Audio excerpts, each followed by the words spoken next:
가수 유열 아십니까? 유열이라는 가수가 예전에 대학가요제에서 대상 타서 가수 생활을 하고 DJ 생활을 했던 사람인데, 그분이 이제 폐섬유증이라는 병을 앓면서 거의 이제 목숨이 위태로운 지경까지 갔습니다. 한 몸무게도 한 40kg대로 빠지고, 그래서 폐를 이제 이식하는 것 말고는 방법이 없어서 그렇게 지내고 있었는데, 몇 번 기증자가 나타났어도 이제 실패되고, 그러면서 이제 삶을 포기하는 수순까지 가면서 다행히 기적적으로 기증자가 이제 나타나서 폐를 이식하고, 그 과정 속에서 하나님을 알고 싶어서 신학도 공부하고, 지금은 전도자로 간증하면서 생활하는 그런 모습을 이제 보았습니다.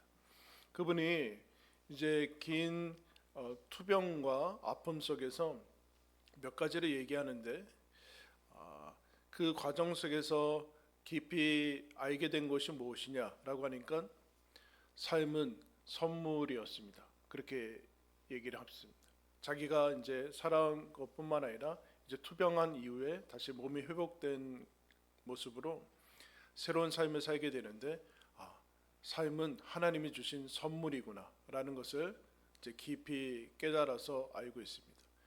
그리고 그 투병 중에 매일 매 순간 기도했던 기도의 제목이 무엇이냐라고 물으니까 이렇게 기도했다고 그래요.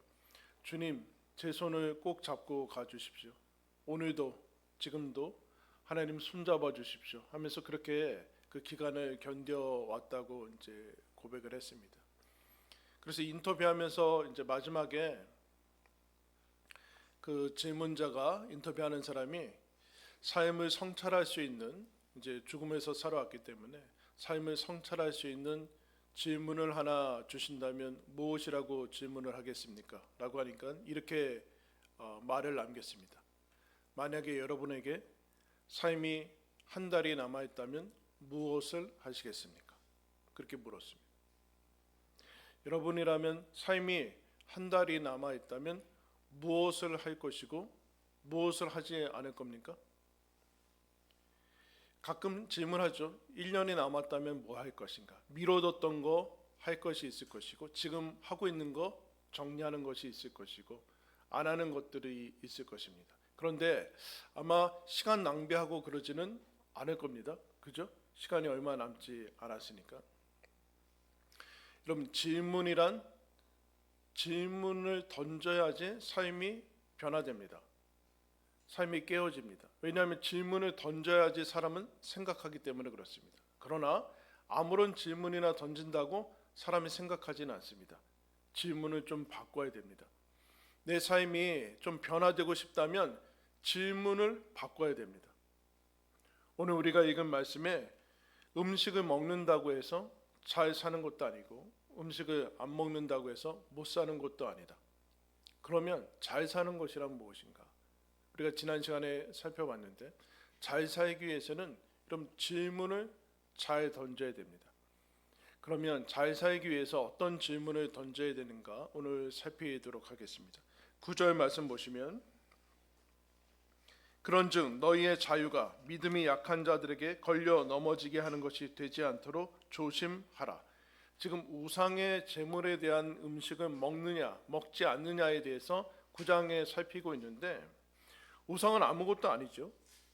그래서 먹어야 되느냐 아니면 먹지 말아야 되느냐 라는 문제 이제 살펴봤는데, 우상의 지식이 있는 사람들은 여러분 자유롭게 먹을 수 있겠죠. 그러나 그 지식과 그 너희들이 지식이 있는 그 행동이 믿음이 약한 사람들, 즉 평생 동안 우상 숭배하면서 우상의 제물에 뿌리 박혀 있었던 사람들이 갓 회심했던가, 아니면 회심한 사람들은 아직도 그것에 대해서 거부감이 있을 것이고 꺼림직한 것들이 있을 것이고, 그 사람들에게 걸림돌이 되지 않도록 조심하라 라고 얘기하고 있습니다. 1절과 2절에 대해서도 얘기했죠. 지식은 자칫하면 교만하게 갈 수 있다. 그러나 지식의 방향과 목적은 사랑에야만 된다. 사랑이 사람을 세울 수 있다. 걸림돌이 되지 말고 디딤돌이 되라 라고 얘기합니다. 그러면서 누구든지 하나님을 사랑하면 하나님이 그 사람을 알아주신다라고 고백하는데, 여러분 성경에서 하나님을 사랑하는 것을 어떤 단어로 표현하죠? 경외한다라고 얘기합니다. 경외. 하나님이 절대자고 창조주이기 때문에 인간적인 사랑과 구별하기 위해서 경외라고 얘기하고 있는데, 이 하나님을 경외하는 것은 잠언에서 하나님을 경외하는 것이 지혜와 지식의 근본이다라고 얘기합니다. 여러분 어떻게 하면 알 수 있을까요? 사랑하면 알 수 있습니다. 우리는 뭔가 암송하고 암기하면 알 수 있다고 생각하는데 그렇지 않고 사랑해야 알 수 있습니다. 사랑하면, 하나님을 사랑하면 인생이 무엇인지 지혜가 보인다라는 거죠. 그래서 이 질문을 던져야 됩니다. 아느냐 모르느냐를 넘어서 한번 따라하겠습니다. 사랑이냐 사랑이냐고 물어야 돼요. 이거 아느냐 모르느냐, 너 이거 있냐 없냐, 할 수 있냐 할 수 없냐, 이거 아느냐 모르느냐, 그게 아니라 이거 사랑이냐라고 물어요. 사랑이냐, 그 지식이 사랑으로 흘러가느냐라고 물어야 돼요. 그렇지 않다면 그 가지고 있는 지식과 능력과 그 부와 그 명예와 그런 것들은 다 주변 사람들을 수치스럽게 하고 정죄감을 주고 비난의 화살로 바뀌는 것을 봅니다. 알아서 사랑해야 되는데 그렇지 않고 알면 주변 사람들 다 무식한 사람들로 만들고, 있으면 나눠줘야 되는데 나눌 수 있는 능력이 있는데 그렇지 않고 다 없는 사람들로 바뀌게 됩니다. 여러분 예수님이 이 땅에 오셔서 바리새인들, 그 당시 종교의 최정점에 있었던 사람들과 논쟁을 벌이는 것 중에 가장 많은 주제는 안식일이었습니다. 안식일에 예수님의 제자들이 배가 고파서 이제 논을 이렇게 지나가다가 이삭을 이제 이렇게 비벼서 먹었어요. 배고파서. 무슨 밥을 해 먹은 것도 아니고 거기서 그냥 주변에 이삭 남은 거, 수확하고 남은 거 이렇게 비벼서 먹었어요. 배가 고프니까. 그때 그걸 이게 어떻게 알았는지 모르겠어요. 그 뒤에 이렇게 뭐 하나 이렇게 안식일날 왜 그렇게, 그래서 제자들이 묻네요. 당신 제자들이 안식일에 하지 못할 일을 합니다. 그러니까 예수님이 두 가지 예를 들어요. 너희들은 다윗이 제사장이에요. 여러분 뭐예요? 아니죠? 아무것도 아니에요. 다윗은 제사장이 아니라 그냥 왕이에요.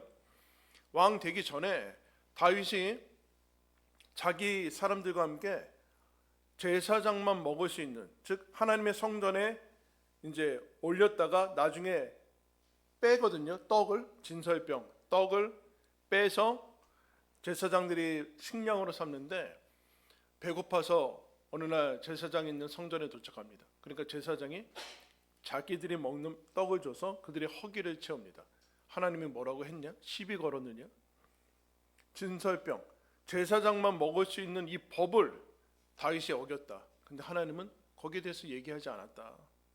또 한 가지, 여러분 구약 시대 때 성전에서는 매일같이 제사가 드려져야 됩니다. 상번제라고 합니다. 매일 아침 저녁으로 매일같이 드려지는 제사인데 안식일에 드려졌을까요? 안 드려졌을까요? 드려졌습니다. 안식일에 제사장 당번이 있는데 제사장이 안식일이라고 해서 그 매일같이 드리는 제사를 멈출 수는 없어요. 하나님의 명령이에요. 그래서 이 얘기를 합니다. 제사장이 성전에서 안식일을 범함으로 하나님이 시비를 걸었느냐? 자기의 직무를 해서 안식일을 범했다. 안식하지 않았죠. 아무 일도 하지 않는 것을 안식이라고 생각하느냐? 너희들은 이 지식, 이 규정을 알고 모르는 것에 멈춰 있다. 그러면서 이런 얘기합니다. 나는 자비를 원하고 제사를 원하지 아니한다. 라는 것을 알았으면 좋겠다. 여러분 종교가 여러분 생명을 잃으면 무자비해집니다. 여러분들이 가진 신앙의 경륜과 그 경험들이 사랑을 잃으면 대단히 위험한 교만으로 빠질 수 있습니다. 주님께서 뭐라고 하시는가? 너희들은 이것이 사랑이냐? 알고 있느냐 모르고 있느냐가 아니라 제자들이 무식하고 율법을 제대로 지키지 못하는 그런 하층민이 그런 게 중요한 게 아니라 너희들은 이것을 너희들이 자기 의로 가지고 있느냐, 자기 치장과 자랑으로 가지고 있느냐, 아니면 사랑이냐? 라고 묻고 있어요.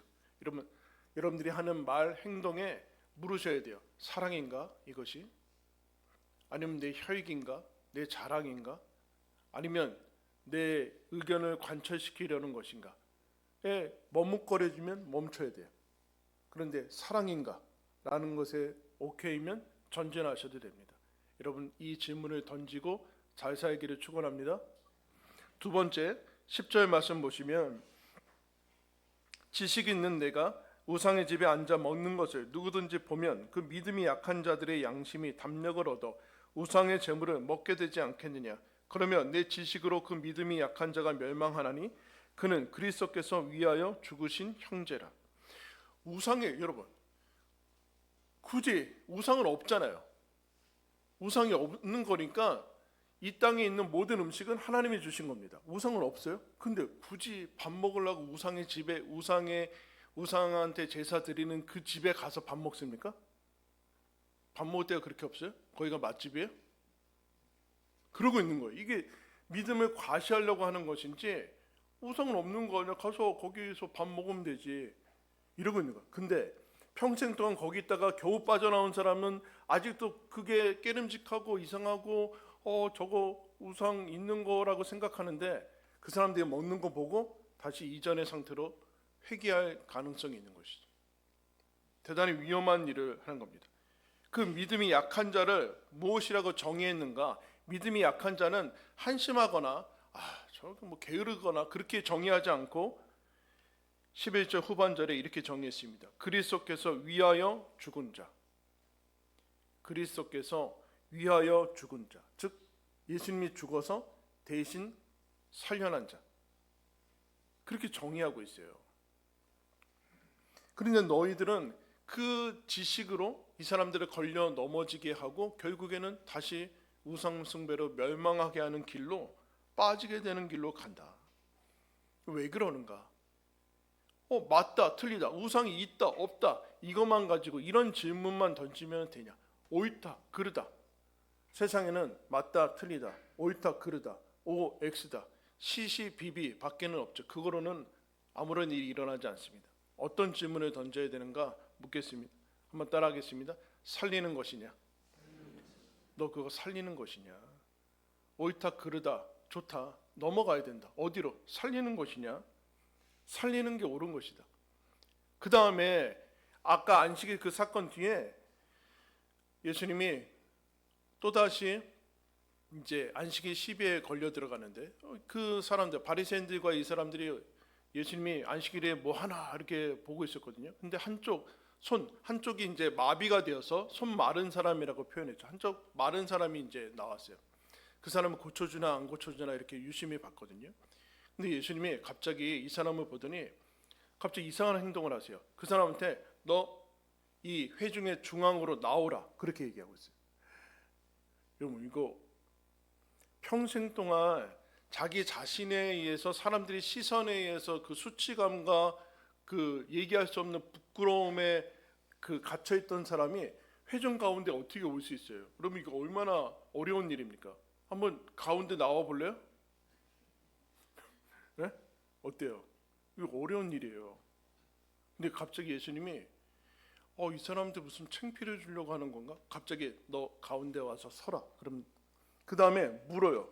그 주변의 사람들한테 안식일에 선을 행하는 것과 악을 행하는 것 어느 것이 옳으느냐? 그럼 말할 필요가 없죠. 당연히 선을 행하는 것이 옳죠. 더 나아가서 이렇게 얘기합니다. 안식일에 생명을 구하는 것과 죽이는 것 어느 것이 옳으냐? 여러분들은 어느 것이 옳아요?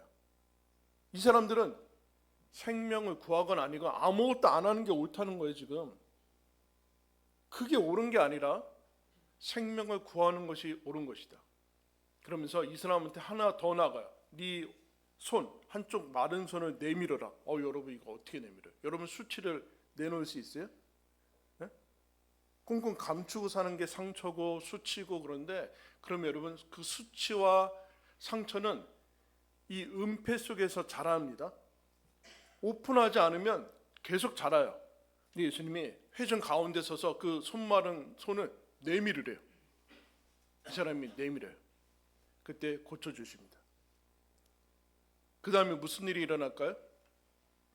복음서는 이렇게 얘기합니다. 바리새인들이 나가서 곧 헤롯 왕과 함께 어떻게 하면 예수를 죽일까 의논하니라.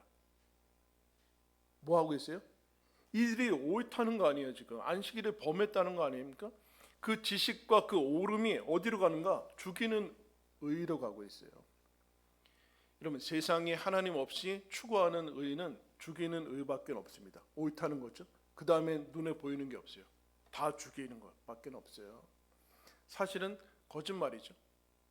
자기들의 권리와 이권을 계속 존속시키고 지속시키기 위해서 적들을 죽이는 것뿐이지 옳은 게 어디 있습니까? 그런데 예수님은 하나님이시고 절대의이신 분이 어떻게 옳고 계세요? 살리는 것이 옳은 것이다. 살리는 것이. 근데 우리는 옳고 그러면 여기에 빠지면 빠져나오지를 못해요. 옳은 것이 생명이고 살리는 것이 진정한 의이다. 살리는 것이냐? 여기에 머뭇거리면 멈춰라. 옳음 아니다. 정의 아니다. 그 넘어가야 된다. 더 넘어가야 된다. 그것이 잘 사는 것이다. 그게 얘기합니다. 여러분, 잘 사시기를 축원합니다. 물어야 돼요. 어떻게 내가 이것을 살리는 것이냐? 이 영혼을 살리는 것이냐? 세우는 것이냐? 그렇지 않으면 자기 의일 뿐이에요. 하나님이 인정하는 의가 아니라는. 그러면 이것으로 충분한가? 그렇지 않아요, 여러분. 왜냐하면 불의가 판치는 세상에서 살고 있거든요. 이 살리는 것만으로는 그러면 불의가 같이 자라날 수밖에 없어요. 여러분 잘 아는 사건이 있죠. 솔로몬의 유명한 그 재판. 어느 날 두 창기가 임신을 했습니다. 아기를 3일 차로 낳아요. 근데 둘 다 아기를 키우다가 그 엄마가 그만 자기 아이의 위에 덮쳐서 아기가 질식해서 죽습니다.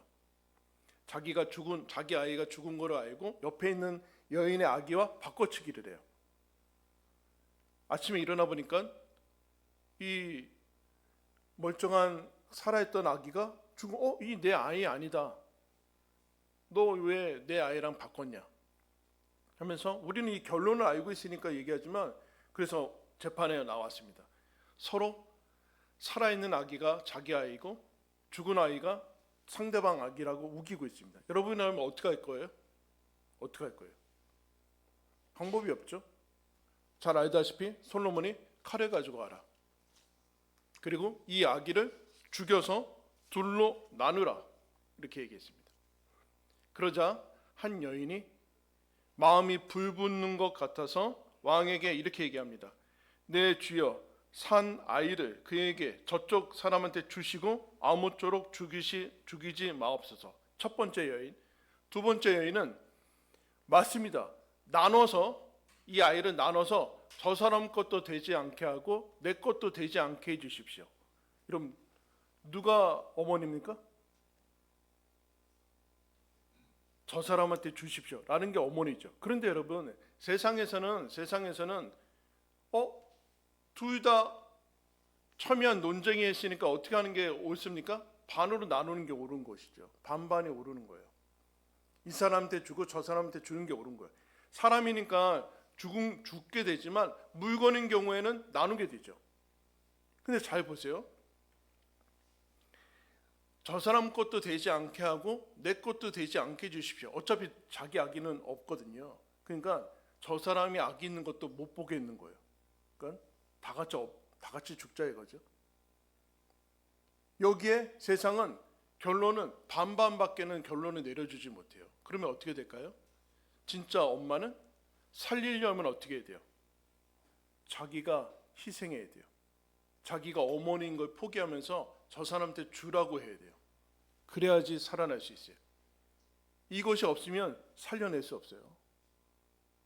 우리는 엄마인데도 반반으로 나누자는 거예요. 엄마인데도.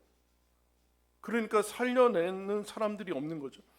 엄마가 절규하면서 사랑은 살리는 거니까 내 권리를 포기하는 겁니다. 그게 여러분 13절 말씀입니다. 다 같이 한번 읽겠습니다. 13절 시작. 그러므로 만일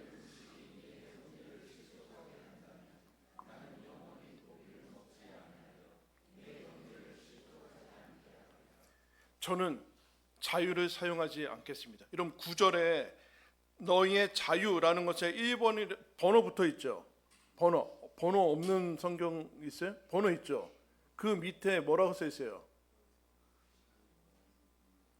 현미경 가져와요? 돋보기 가져와야 되나? 권리라고 써 있죠. 제 권리, 저는 권리를 사용하지 않겠습니다. 우상은 없죠. 저는 이 음식이 모든 것이 하나님으로부터 온 것임을 압니다. 그러나 믿음이 약한 형제가 이것으로 실족하면 음식보다 형제가 소중하니까 음식을 먹지 않겠습니다. 아니 내 돈 내고 내가 내 마음대로 내 음식 먹는데 무슨 내 자유를 제한하라는 것인가? 자유의 제한으로 생각하지 않고 자유의 확장으로 생각하고 있어요. 여러분 진정한 자유가 뭡니까? 마음대로 하는 겁니까? 여러분 정말 내 마음대로 할 수 있습니까?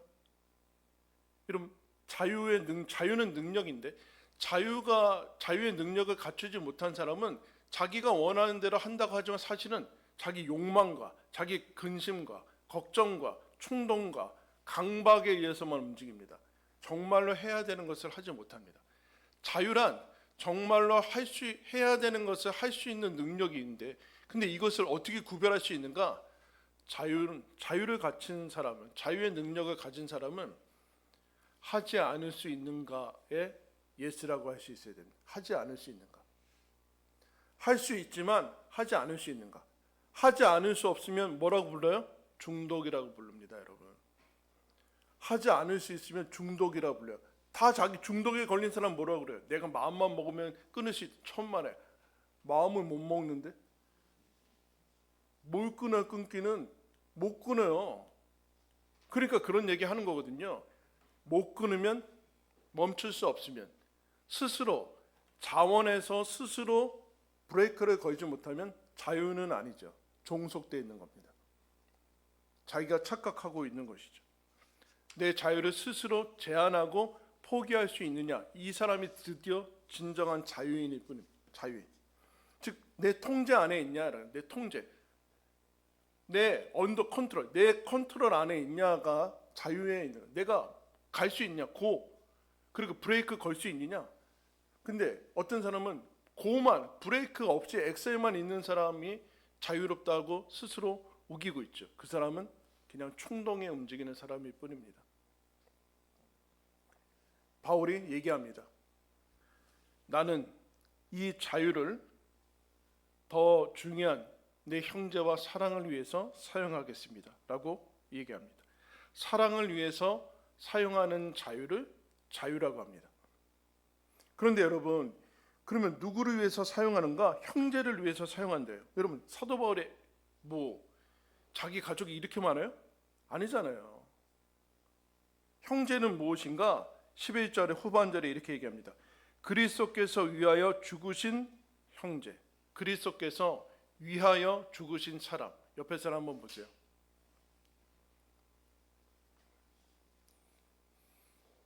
옆에 사람이 예수님이 사랑해서 대신 죽을 만큼 사랑한 사람이라는 거예요. 그게 보이지 않으면 여러분 이 땅은 제대로 살아갈 수 없습니다. 옆에 사람이 나랑 피 한 방울 안 섞인 사람이 아직도 피 타령을 하고 있어요, 여러분. 무슨 피 타령을 하고 있어요. 우리나라가 무슨 단일민족이에요. 단일민족이라는 게 어디 있어요 도대체. 무슨 피가 섞이고 그런 게 어딨냐고요.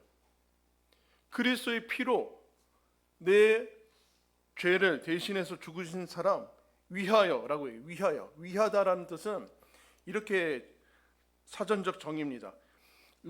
이롭게 하다, 돕다, 소중하게 여기다, 잘 되게 하다. 예수님이 잘 되게 하기 위해서 죽으신 사람이 옆에 사람이고 저래. 우리다. 그럼 우리는 예수님을 따르는 사람입니다. 그 사람을 제자라고 합니다. 예수님을 따르면서 뭐 합니까? 예수님을 닮아갑니다. 우리는 하나님의 자녀가 됐습니다. 예수님을 믿어서 하나님의 자녀가 됐죠. 자녀가 무슨 뜻입니까? 부모를 닮았다라는 게 자녀의 뜻입니다. 그러니까 우리는 하나님을 닮은 것이죠. 그러면 하나님의 제일 대표적인 모습이 어떤 모습일까요? 우리는 아냐 모르냐 있냐 없냐 이런 거 따지는데 사랑이냐로 넘어와야 되고, 그리고 너는 옳다 그러냐 맞냐 틀리냐 그 넘어서 살리는 것이냐라고 물어야 돼요. 그리고 우리가 걸리는 거, 이게 이득이냐 손해냐, 나한테 이득이냐 나한테 손해냐, 이건 물으면서 우리는 늘 거기에 집착해. 이게 돈이 되냐 안 되냐 이것밖에는 묻지 않잖아요. 그건 잘 사는 거 아니에요. 하나님은 뭐라고 하는가 한번 따라하겠습니다. 닮아가느냐, 이거 예수 닮은 거냐 라고 물어야 돼요. 왜요? 예수님이 인생을 제일 잘 사신 분이거든요. 다 이뤘다라고 하고 가셨어요. 인생은 예수님이 가장 잘 사신 분이니까 예수님은 닮으면 잘 사는 거예요. 예수님이 이것이 플러스가 되냐 마이너스냐, 특별히 경제적인 이득이 되냐 안 되냐를 묻지 않고 이것이 하나님께 영광이 되느냐, 저 사람을 위한 것이냐라고 물었어요. 나는 음식보다 내 형제가 소중합니다 라고 고백하는 게 잘 사는 비결이죠. 12절은 이렇게까지 얘기합니다. 너희가 형제에게 죄를 지어 그 약한 양심을 상하게 하는 것이 곧 그리스도에게 죄를 짓는 것이니라. 형제와 그리스도를 동일시했어요. 엄청난 거죠, 여러분. 그래서 옆 사람이 하나님께서 사랑하시는 사람뿐만 아니라 그리스도 정도로 보여야지 우리 인생을 제대로 살아갈 수 있다는 거예요. 그게 하나님께서 우리에게 원하신 거예요. 여러분, 닮은 것은 뭘까요? 닮아지는 것은 예수님 닮는다는 것은 예수님이 하나님과 동등됨을 취하지 아니하시고 인간과 같이 되었다. 그게 빌립보서 2장이에요.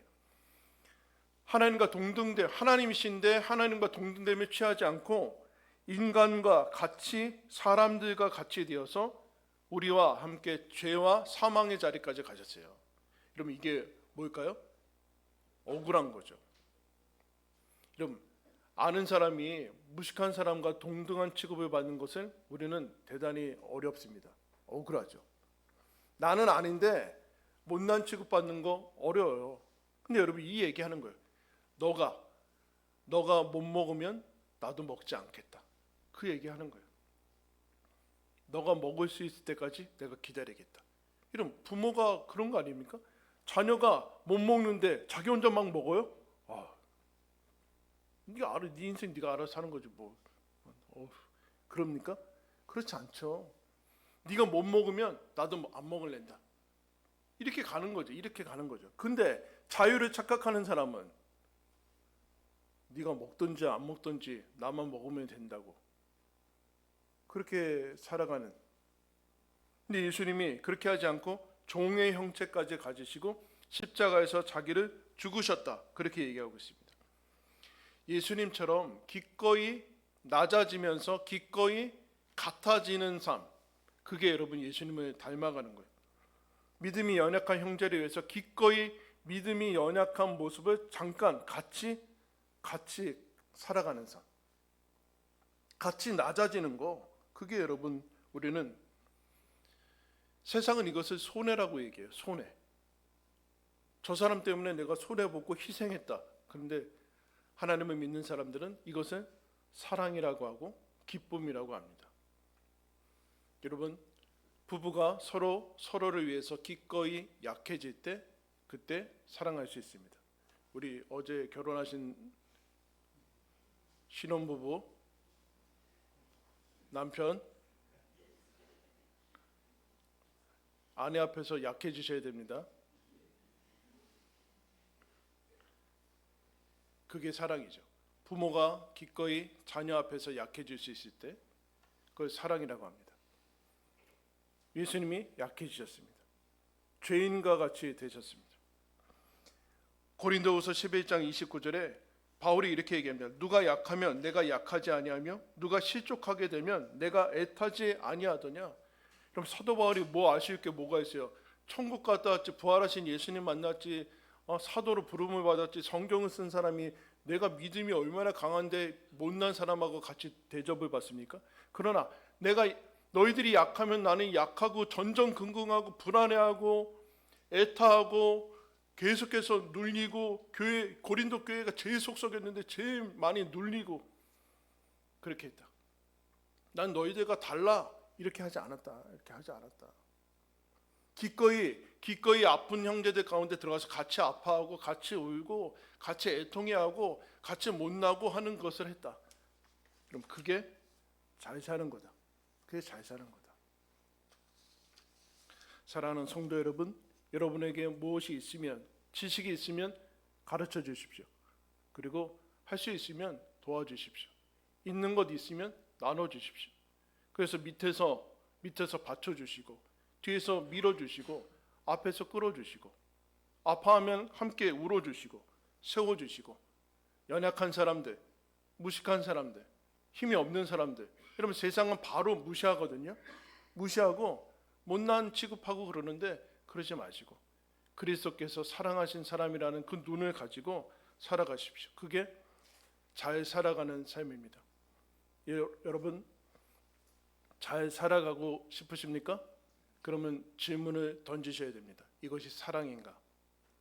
그리고 살리는 것인가? 그리고 예수님을 닮아가는 것인가? 이 질문을 여러분 각자에게 삶 가운데 던지시면서 잘 살아가시기를 축원합니다. 기도하겠습니다. 하나님 아버지, 우리가 살아가는